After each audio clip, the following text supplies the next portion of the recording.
Yes अध्यक्ष महोदय, भारत संसार के सभी देशों के साथ शांति और मैत्री की नीति का अनुसरण करता रहा है और ऐसे अवसरों पर जब भी यह आशा हुई कि हम शांति स्थापना के हेतु कुछ कर सकते हैं, हमारे देश ने जिम्मेदारियों को उठाने में कोई संकोच नहीं किया।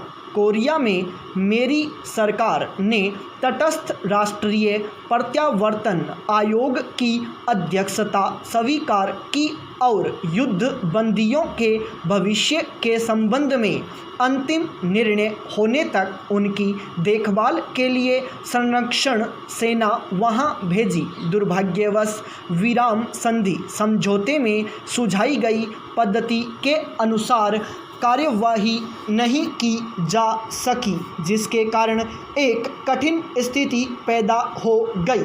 कुछ दिनों में ही आयोग अपना काम समाप्त कर देगा और संरक्षण सेना अब धीरे धीरे भारत वापस आ रही है। कोरिया के में प्रमुख विवादग्रस्त प्रश्नों का अभी तक निपटारा नहीं हुआ है। मुझे पूर्ण आशा है कि संयुक्त राष्ट्र संघ की महासभा में अथवा कहीं और इन आवश्यक मामलों को सुलझाने का शीघ्र ही प्रयत्न किया जाएगा।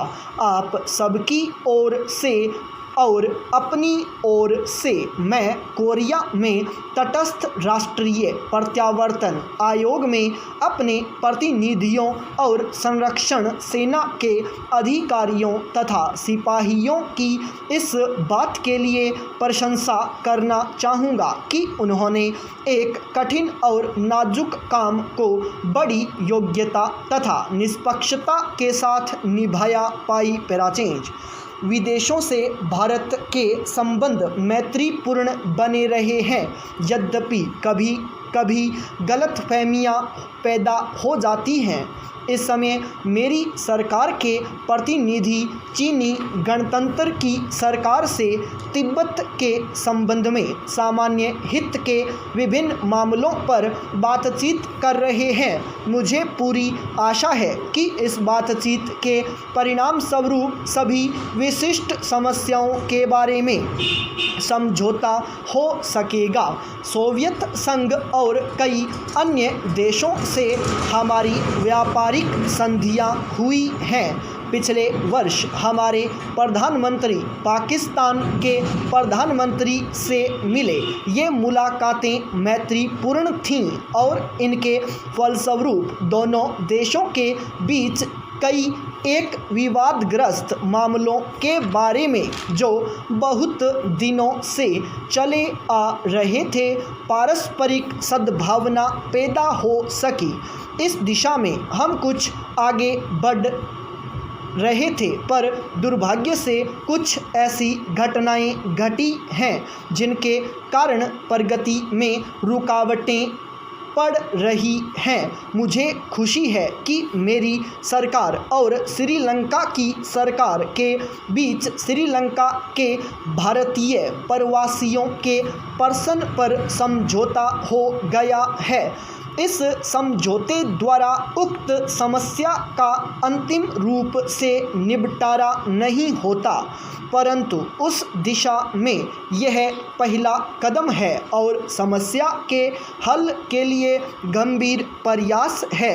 इसलिए मैं इसका स्वागत करता हूं। अपने पड़ोसी राष्ट्रों श्रीलंका तथा बर्मा से जिनके साथ हमारे भौगोलिक ही नहीं बल्कि चिरकाल से सांस्कृतिक संबंध भी हैं, मैत्रीपूर्ण संबंध को उन्नत करने का मेरी सरकार सतत प्रयत्न करती रही है।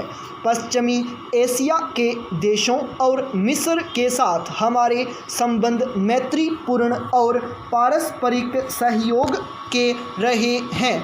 सूडान के निर्वाचन आयोग के अध्यक्ष के रूप में हमारे मुख्य निर्वाचन आयुक्त की सेवाओं की प्रशंसा की गई है और चुनाव व्यवस्थित ढंग से संपन्न हो गए हैं। पाई पेराचेंज।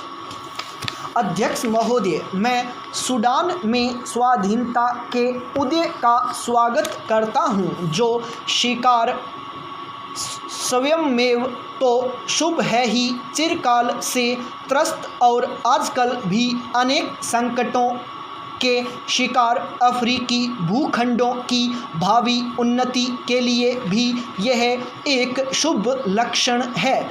गत वर्ष इस अवसर पर मेरे अभिभाषण के बाद भारतीय संघ में आंध्र नामक नए राज्य का उदय हुआ है। भारतीय राज्यों में इस अभिवृद्धि का मैं स्वागत करता हूं और नए राज्य की सफलता की कामना करता हूं। भारत में राज्यों के पुनर्गठन की मांग को देखते हुए मेरी सरकार ने इस कार्य के लिए एक आयोग की स्थापना की है, जिसमें योग्य और अनुभवी सदस्य रखे हैं। यह कार्य बड़ा और ऐतिहासिक महत्व का है। इसे वस्तुगत रूप से पूर्ण शांतचित्तता के साथ करना है, जिससे संबंधित क्षेत्रों की जनता का और इसके साथ ही समस्त राष्ट्र का अधिक कल्याण हो सके। मुझे पूर्ण विश्वास है कि इस आयोग के काम में सभी लोग सद्भावना और समझदारी के साथ सहयोग देंगे। हमारे संघ के 2 राज्यों में तिरुवांकुर, कोचीन और पटियाला तथा पूर्वी पंजाब रियासती संघ में आजकल आम चुनाव हो रहे हैं। उपर्युक्त दूसरे राज्य में संविधान सुचारू रूप से नहीं चल सका और नए चुनाव होने तक प्रशासन का कार्यभार मुझे अपने अधीन लेना पड़ा। पाई पेराचेंज। हमारी प्रथम पंचवर्षीय योजना की आधी अवधि समाप्त हो चुकी है। कुछ मामलों में प्रगति इतनी अच्छी नहीं हुई जितनी हम आशा करते थे, परंतु कुछ अन्य मामलों में महत्वपूर्ण प्रगति हुई है। सामुदायिक योजना कार्यों के कार्य में विशेष रूप से उन्नति हुई है और राष्ट्रीय विकास कार्य में भी, जिसका श्री गणेश अक्टूबर 1953 में हुआ था, संतोषजनक उन्नति हुई है। इस कार्य में जनसाधारण का योगदान बहुत उत्साहवर्धक है। इस कार्य का यह पहलू बहुत ही आशाजनक है। यद्यपि औद्योगिक उत्पादन में और कई एक दूसरे क्षेत्रों में विशेष प्रगति हुई है, फिर भी व्यापक बेरोजगारी की समस्या मेरी सरकार के लिए चिंता का विषय है। लोगों को अधिक रोजगार दिलाने के लिए उद्देश्य से योजना आयोग पहली पंचवर्षीय योजना पर पुनर्विचार कर रहा है। साधारण आर्थिक स्थिति में बराबर सुधार हुआ है।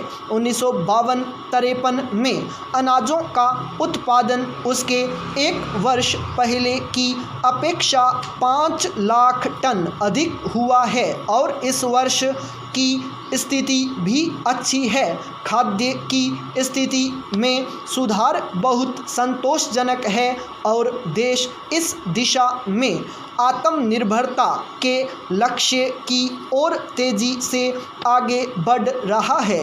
औद्योगिक उत्पादन में विशेषकर सूती कपड़े, कागज, रासायनिक पदार्थ, बाइसिकल, नमक और बहुत से इंजीनियरिंग संबंधी उद्योगों के क्षेत्र में उत्पादन काफ़ी ज़्यादा होता रहा है। औद्योगिक उत्पादन की सूचक संख्या बढ़ाकर 1953 में 1345 हो गई, जबकि 1952 में वह 129 थी।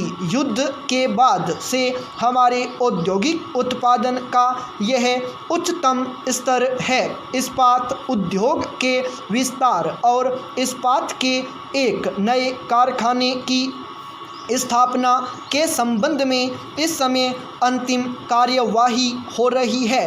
पटसन और चाय उद्योग अब अच्छी स्थिति में हैं। स्टॉक